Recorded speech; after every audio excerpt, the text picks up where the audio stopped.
하늘의 문을 여는 아침에 오신 여러분을 진심으로 환영하고 축복합니다. 이 시간을 통해서 하늘의 열린 문을 통해서 천국을 경험하고 또 경험된 천국으로 오늘 하루를 천국의 소망, 천국의 기쁨, 또 천국의 능력으로 살아가는 내가 사랑하는 믿음의 가족들 가운데 임하기를 주님의 이름으로 축복합니다.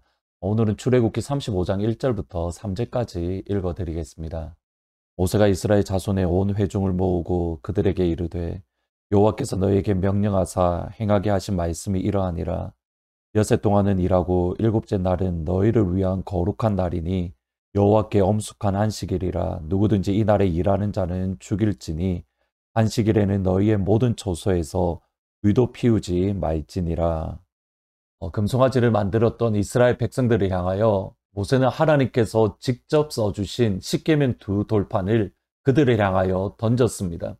그래서 십계명이 완전히 두 조각이 났는데 이것은 단순히 모세가 분에 못 이겨서 모세가 화가 너무 많이 나서 그 화에 의해서 십계명을 던진 것이 아니라 하나님과 이스라엘 백성들의 관계가 완전히 깨어졌다. 더 이상 너희들은 언약 백성이 아니고 더 이상 너희들은 하나님 앞에서 존귀한 자가 아니다. 그 언약의 깨어짐을 보여주는 것이 십계명 두 돌판을 던진 겁니다. 여기에 대해서 다시 한번 모세는 이스라엘 백성들의 입장에서 하나님 용서해 주시고 하나님 긍휼을 베풀어 주십시오. 목숨을 건 중보기도를 했고 다시 하나님과 이스라엘 백성들 사이에 언약을 맺게 됩니다. 그것이 다시 십계명을 하나님께 받았던 그 모세의 모습입니다. 십계명을 다시 받아서 이스라엘 백성들에게 내려왔을 때에 하나님께서 그들에게 주시는 첫 번째 명령, 곧 이스라엘 백성과 하나님과의 관계가 회복되었을 때에 첫 번째 주시는 명령이 오늘 읽으셨던 본문 말씀입니다. 2절과 3절을 보시면 여섯 동안은 일하고 일곱째 날은 너희를 위한 거룩한 날이니 여호와께 엄숙한 안식일이라. 누구든지 이 날에 일하는 자는 죽일지니 안식일에는 너희의 모든 처소에서 불도 피우지 말지니라. 출애굽기를 계속 읽으면서 반복되는 것 또는 하나님께서 이걸 정말 중요하게 여기시는구나 라는 것이 있는데 그것이 다름 아닌 안식일 계명입니다. 출애굽기에 3번 이상 안식일 계명이 나오는 것을 보게 되는데 특별히 35장에서는 안식일을 이렇게 표현합니다. 여호와께 엄숙한 안식일, 엄숙한 안식일. 히브리어로 보면 안식의 안식일, 안식의 안식일 똑같은 단어가 2번 강조되어져 있는 것을 봅니다. 단순히 쉰다라는 여기에 강조점이 있는 것이 아니라 안식일에 모든 일을 멈추고 하나님을 위한 날이 따로 정해져 있음을, 이 날이 정말 중요하게 여기고 이 날이 정말 소중하게 여겨야 될 그러한 한 날이 있음을 이스라엘 백성들에게 강조하는 겁니다. 곧 하나님을 예배하는 날, 하나님께 찬양하는 날, 하나님께 기도하는 날, 하나님을 만나는 날. 온전한 마음으로 하나님을 만나기 위해서 주일날 일을 하면 안 되는 겁니다. 온전한 마음으로 하나님을 예배하기 위해서 주일에 불을 피우면 안 되는 것이고 민수기에 보면 나무를 하면 안 된다라고 이야기를 합니다. 여기서의 나무는 그냥 저희들이 생각하는 것처럼 도끼를 들고 산에 올라가서 나무를 찍는 그런 행동이 아닙니다. 도끼도 없었을 뿐만 아니라 도끼는 몇백 년 후에야 겨우 이스라엘 백성들에게 있는 것이고 지금 말하는 민수기에서 말하는 나무 한다는 것은 그냥 사막에 널브러져 있는 그냥 나뭇가지를 줍는 것을 뜻합니다. 근데 그것조차도 주일에는 하면 안 된다. 그 정도로 하나님께서 주일에 대해서 강조하는 것을 알 수 있습니다. 여기에서 생각할 것이 있습니다. 그런데 의외로 저희들이 보기에는 구약 성경에 주일날 이걸 하면 된다, 이걸 하면 안 된다 여러 가지 이야기가 있는 것 같지만 의외로 주일날 하면 안 되는 것에 대해서 선을 끊는 것이 많지 않습니다. 모세오경에는 그냥 이렇게 말합니다. 음식을 하지 마라, 집 밖에 나가지 마라, 그리고 불을 피우지 마라, 나무를 하지 마라. 그리고 느헤미야에 가서야 겨우 뭐 장사를 하지 마라, 뭐 이사야에서는 주일날 오락을 하면 안 된다. 큰 명령을 주신 것이 아니라 엄밀하게 따지면 주일에 대해서는 큰 원리를 이스라엘 백성들에게 주신 겁니다. 그 원리에 따라서 이스라엘 백성들이 각자의 형편에 따라서 안식일을 지켰습니다. 그리고 원리에 따라서 안식일을 지킬 때에 헷갈리는 부분들이 있습니다. 이것이 일인지 아닌지, 이것이 하나님이 기뻐하는지 기뻐하지 않는지, 그런 부분에 있어서는 모세와 아론에게, 영적인 지도자들에게 물었습니다. 그리고 그들조차도, 모세조차도 이것을 결정하기 어려울 때는 하나님 앞에 간구했고, 그 하나님의 음성을 듣고 이스라엘 백성들에게 가르쳐 주었습니다. 그것이 민수기에 나오는 나무하는 사람에 대한 예시가 그렇습니다.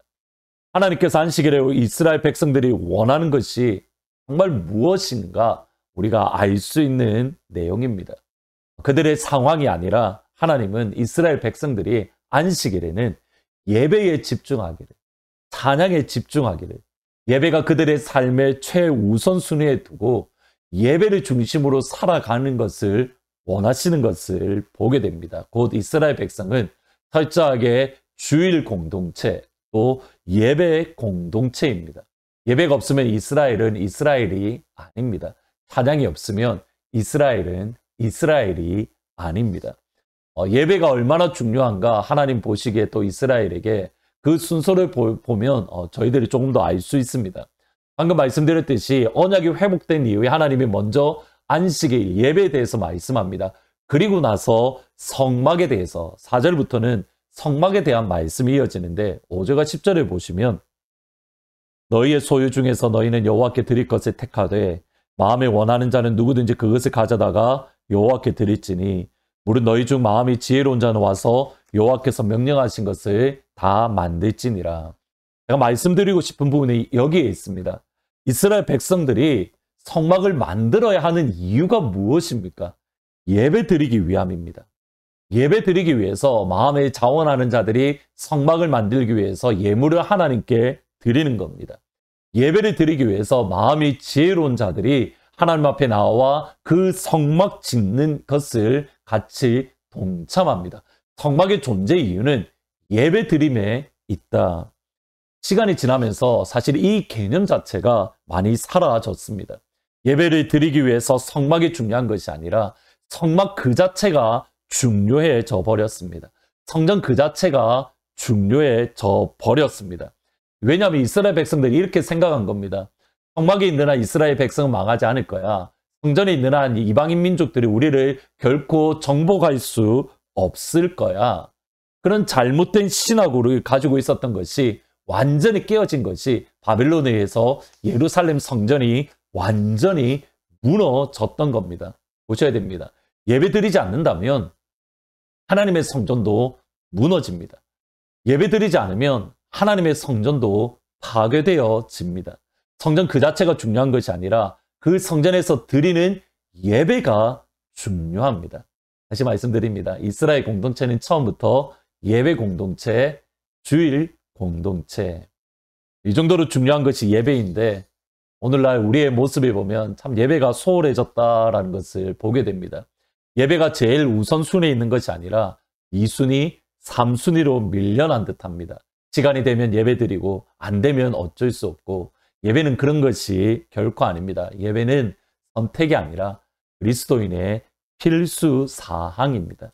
우리의 삶의 모든 것이 온전히 예배에 맞추어지는, 예배의 공동체로 세워지는 귀한 교회가 되기를, 예배를 통해서 날마다 하나님을 만나고 주님을 찬양하며 주님으로 인해서 감사할 수 있는 예배 공동체가 되기를 주님의 이름으로 축복합니다. 오늘은 말씀을 생각하면서 43장 즐겁게 안식할 날 같이 찬양하십니다.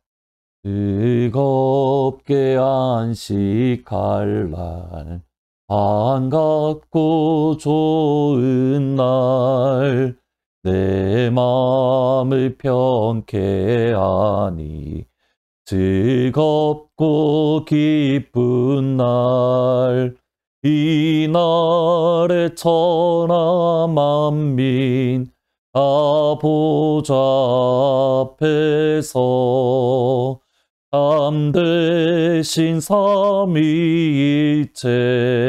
다 찬송 부르네.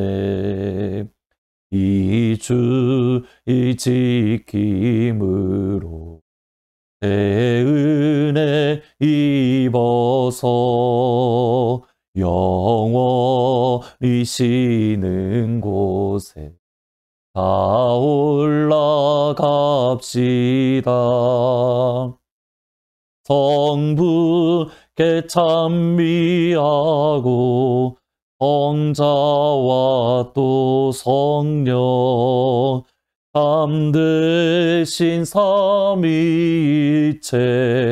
다 찬송 부르네. 하시겠습니다. 아버지, 이스라엘 공동체는 예배 드리는 공동체이고 성막을 주신 것도 예배 제대로 드리기 위해서 하나님 앞에 온 마음을 다해서 예배 잘 드리라고 하나님께서 허락하시는 것을 보게 됩니다. 아버지, 그들에게 주어진 모든 것들을 통해서 하나님을 예배하는 자리에 섰던 것처럼 아버지, 우리에게 주어진 모든 것들을 통해서 주님을 예배하는 자리에 서게 하시되 우리 삶의 모든 것들이 예배를 중심으로 세워질 수 있도록 예배를 중심으로 계획을 세우고 예배를 중심으로 삶을 정리해 나아갈 수 있도록, 그래서 우리 삶의 최우선의 순위가 예배자로서의 삶을 살 수 있도록 하나님 도와주세요. 우리 교회의 예배가 살아나기를 원합니다. 우리 교회의 예배가, 진정한 예배가 우리 교회에 일어나기를 원합니다. 하나님 은혜 베풀어 주옵소서. 예수님의 이름으로 기도합니다. 아멘. 오늘 하루 하나님을 향한 예배자로 살아가는 귀한 하루가 되시기를, 우리 교회가 예배 공동체로 세워줄 수 있기를 같이 기도해 주시기를 진심으로 부탁드립니다.